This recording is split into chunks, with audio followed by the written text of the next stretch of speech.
Yeah, this is the largest scale event I've had with students.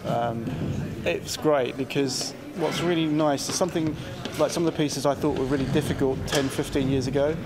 The standard of young players has gone up so much that, say, for instance, a piece like Blood on the Floor, which is very tough. I never thought 14 years ago that young people, sort of students could actually do this piece. And so I'm glad to be proved wrong.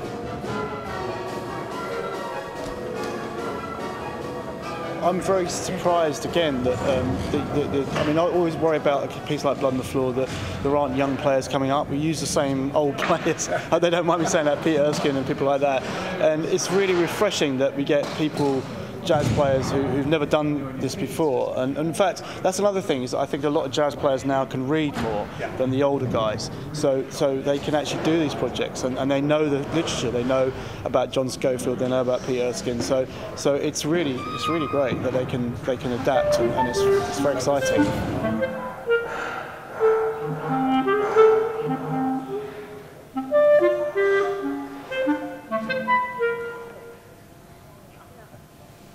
It was great to work with Anna on the clarinet piece. Contrary to the indications that I'm not a clarinet player, I was a flute player, but I love the clarinet.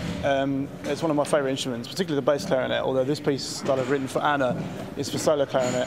The great thing about clarinet is that the reason why I call this piece Leap is that it has probably the most agile instrument that there exists, and so it can leap from different registers, so it has this ability to really fly around the instrument, and I knew that I wanted to write a virtuoso piece. Also quite funny, quite jolly. A lot of my pieces in the programme actually are not jolly, they're quite sombre and melancholic, so it's really nice that I've written something to relieve the misery. The idea of this darkness, it's debatable whether it's really I mean, it's obviously there somewhere, but it's the idea that Stravinsky had that maybe you could write music that's sort of separated from your life. So I don't think I'm a particularly dark person, if you know me. But no, and I think I like comedy. I like sort of funny things. But for some reason, I don't know if it's an English melancholia or something, I write these pieces, especially the chamber pieces, that have this have a sort of quite sort of sad feeling to them, and that surprises me always, because I don't always set out to write somber pieces.